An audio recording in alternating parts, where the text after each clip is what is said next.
Fala aí, galera do canal Botafogo Digital, sou Carlos Albuquerque e hoje, dia 10 de dezembro, domingou, né? E como eu tenho falado por aqui, já tá aquele clima de fim de ano, de festas. Tem gente que gosta, né? Que curte, eu sou um deles, curto bastante, mas também não nego que tem uma nostalgia no ar, às vezes uma certa tristeza. Muita gente também não curte essa época que é de reflexão, né? De olhar para trás e também, claro, mirar para frente. Exatamente o que o nosso Botafogo precisa fazer, refletir sobre o que passou, né? E tentar corrigir, né? É premente, importante que a gente corrija as nossas falhas, que foram muitas, diga-se de passagem, mas também, claro, houve acertos, né? Por isso que não dá para fazer aquele terra arrasada. Mas vamos lá, pessoal, tempo nubladinho aqui no Rio, né? Mudou bastante o tempo aí nesse final de semana. Galera, antes de começar a gravar aqui, eu estava assistindo no Sport TV, estava começando um jogo, e aí eu vi que tinha Botafogo no jogo. Peraí, deixa eu ver, seja o esporte que for, e era beach soccer, né? O popular futebol de areia. E aí eu fui dar uma paquerada no jogo, né? O jogo é o seguinte: Copa Brasil de Beach Soccer, partida válida pela disputa de terceiro lugar, tá? Não sei como terminou, deve estar rolando ainda, tá? Entre Botafogo e Anchieta.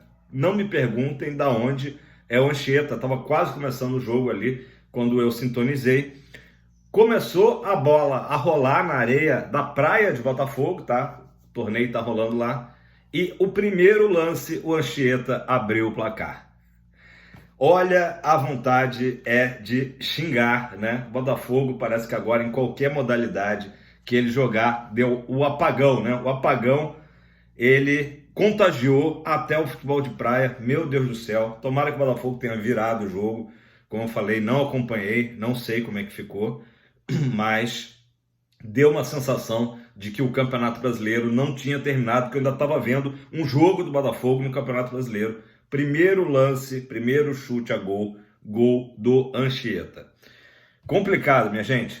Para não dizer que tudo tá um desastre, eu vi que o Botafogo venceu o Corinthians na NBB, né? Lá no Parque São Jorge, o Botafogo foi a São Paulo e aí pelo menos conseguiu essa vitória, né? Para não dizer que tá tudo ruim, né? Mas vamos lá, vamos às notícias depois dessa pequena introdução do Botafogo no futebol de praia. Aliás, coincidentemente, eu ontem à noite fui jantar, receber um amigo de longe, um corintiano ilustre, o Everton, e jantamos lá perto, na Marina da Glória, pertinho de onde está rolando esse campeonato aí de futebol de praia. Mas vamos lá, pessoal. Lisca doido, não tá no radar do Botafogo, não tá no radar de ninguém, tá desempregado, o técnico que fez muito sucesso, depois, no momento está desempregado. Os últimos trabalhos dele não foram bons, né? Inclusive no Vasco foi péssimo, mas ele, perdão, ele foi no Flow Sport Clube, né? Podcast famoso, e claro, um assunto agora em qualquer roda de futebol, de esporte, é o que aconteceu com o Botafogo, né? E o Lisca falou o seguinte, parece até óbvio, né? Campeonato de pontos corridos se ganha no segundo turno. É claro, é lógico, mas entendi o que ele quis dizer, né? O que separa meninos de homens, né? Até ele falou justamente o segundo turno, e o Botafogo, depois do primeiro turno brilhante, com mais de 80% de aproveitamento, segundo o Lisca, né? E a gente sabe que é verdade, acabou tendo um aproveitamento de Z4, né? Ele atribuiu isso à saída do Luiz Castro, a própria lesão do Tiquinho, que ele acha até que tentaram apressar a volta do Tiquinho, aí o Tiquinho já não voltou mais o mesmo, né? E falou também o seguinte: faltou experiência na hora do revés, né? Aquela coisa, todo mundo sabe que existe oscilação dentro do campeonato e que o Botafogo em algum momento ia oscilar. Porém, o Botafogo não soube responder nesse momento de oscilação, né? E administrar da melhor forma, né? Ele também comentou assim, alguns jogos que o Botafogo acabou perdendo, né? E aí eu vou ilustrar o jogo do Cuiabá, por exemplo, em que um pontinho ali, um empate pelo menos já serviria, já seria melhor do que nada, né? Então, palavras aí do Lisca, né? O que me espanta um pouco ainda, né? É até chato a gente ficar remoendo, né, esse assunto, mas ainda durante um tempo, pelo menos até o final de dezembro, vai se falar muito ainda do que aconteceu esse ano, né? Retrospectiva 2023.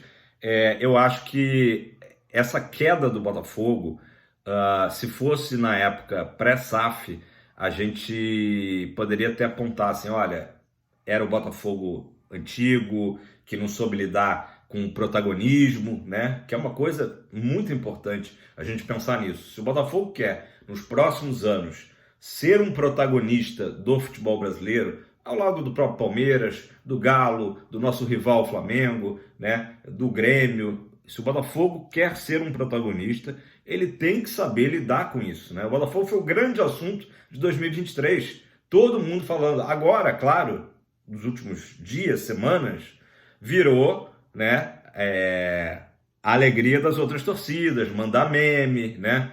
Todo dia tem um meme novo, pipocou, não sei o que mais. Mas a verdade é que o Botafogo foi o grande assunto de 2023. Falei aqui ontem, com todo o mérito que o Palmeiras teve né? Não era culpa do Palmeiras, até onde a gente sabe, né? O que aconteceu, o Palmeiras caiu no colo dele o título e ele confirmou, né? Fez uma boa campanha, se recuperou, oscilou muito no Campeonato Brasileiro, mas foi campeão.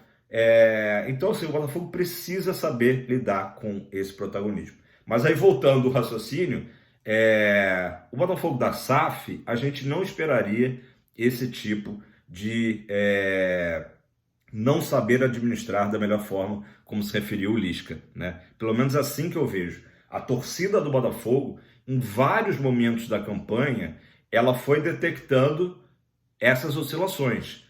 Quando o Botafogo, por exemplo, quase que de propósito, né, do Bruno Lage, é eliminado da Sul-Americana, a torcida vai ao aeroporto receber os jogadores para apoiar. Olha, estamos aqui com vocês, fomos eliminados, mas tudo bem, entendeu? Tipo, o nosso foco é o Brasileirão. Depois eu vou lembrar aqui de outro momento, pode ser que vocês lembrem de outros momentos, escrevam aí embaixo nos comentários. A torcida do Botafogo vai à porta do Lonier cobrar, mas cobrar com educação, numa boa, os jogadores. Vocês lembram disso, né? O Marçal até falando de que atendeu os torcedores, o Felipe Sampaio, o Marçal saiu abraçado, emocionado com os torcedores. Aquele momento ali era a torcida do Botafogo vendo que o título estava começando a escapar da gente e a gente estava, olha, ainda dá. Vamos, né? Sacode a poeira e dá a volta por cima. Era esse o pensamento. Mas o Botafogo internamente, ao que parece, né, nunca conseguiu fazer isso de verdade. Pode ser que eu esteja falando aqui e tenha tido um trabalho incrível interno, que eu não sei, com psicólogo, né? Eu sei que existe psicólogo no Botafogo, mas os próprios diretores do Botafogo, né, tenham sacudido o time, né?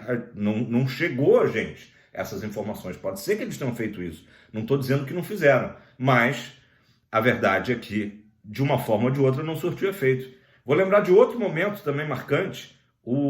A própria torcida do Botafogo sugere, o Botafogo acolhe a sugestão e faz o treino aberto no sábado de manhã, né? Acho que era a época ainda do Bruno Lage.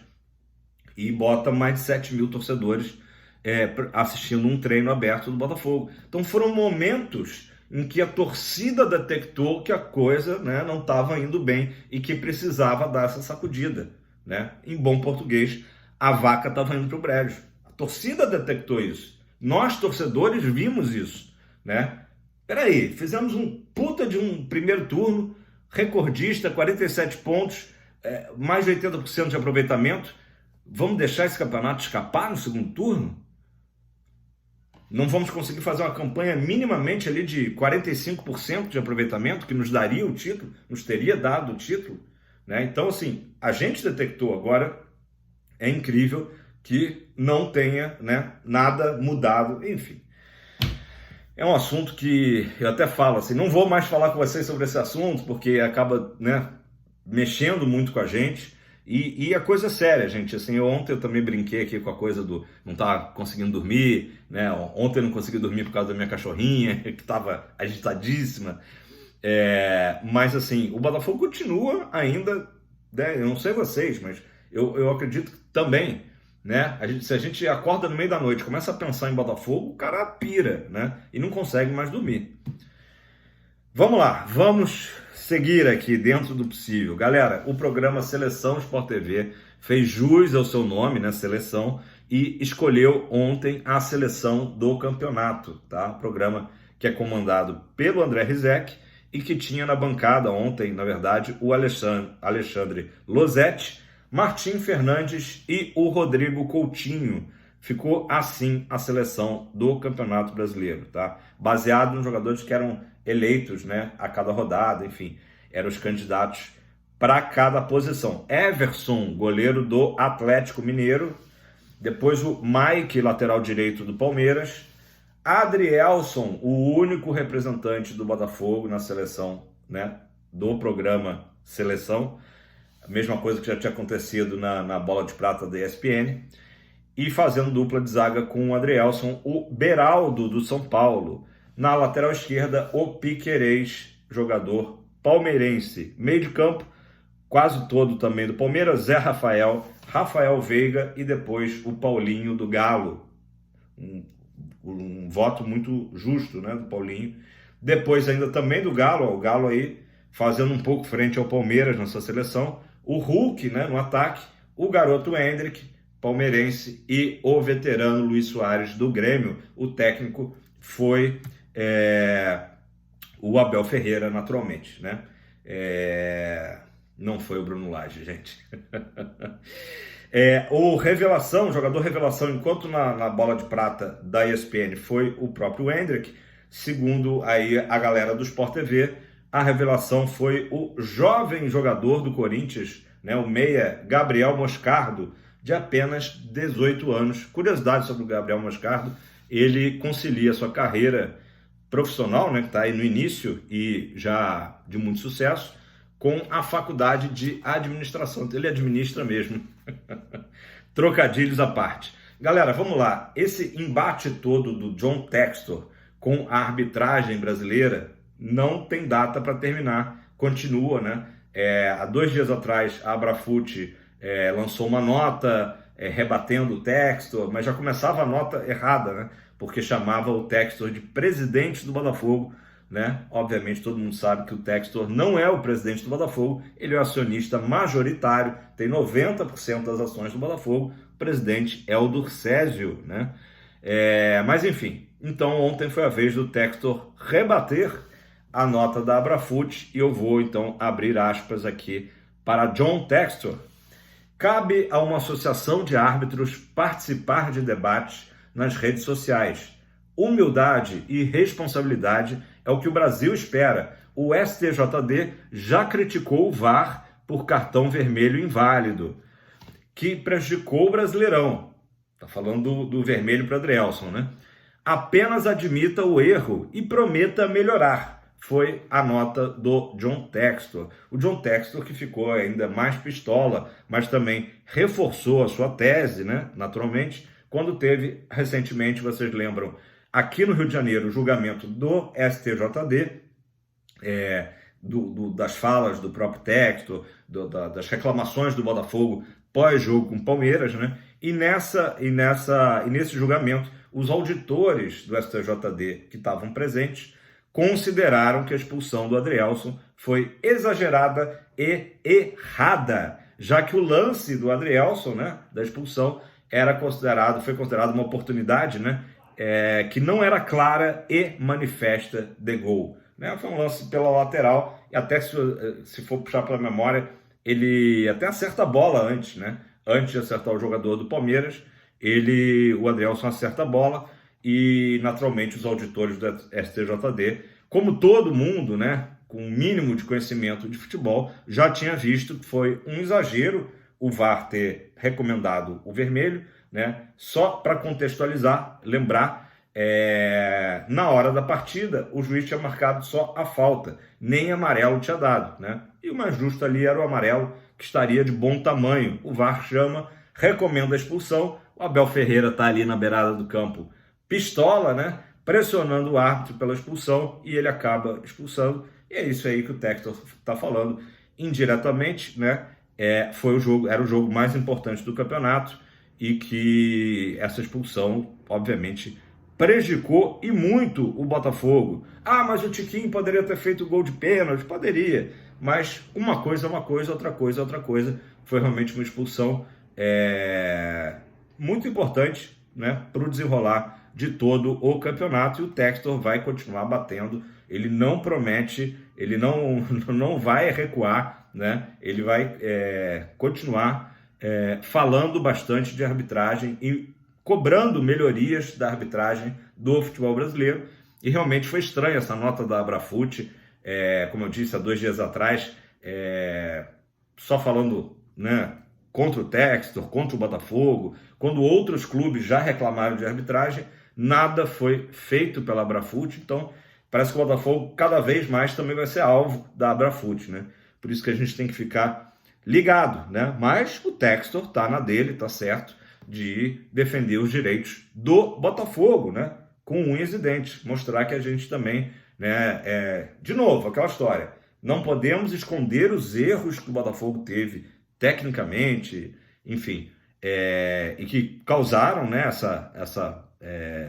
esse declínio, né, todo no segundo turno, mas também precisamos falar de arbitragem e defender os nossos interesses. Não é chororô, não é nada disso. É simplesmente ver quando o próprio STJD, né, reconhece que foi uma expulsão exagerada.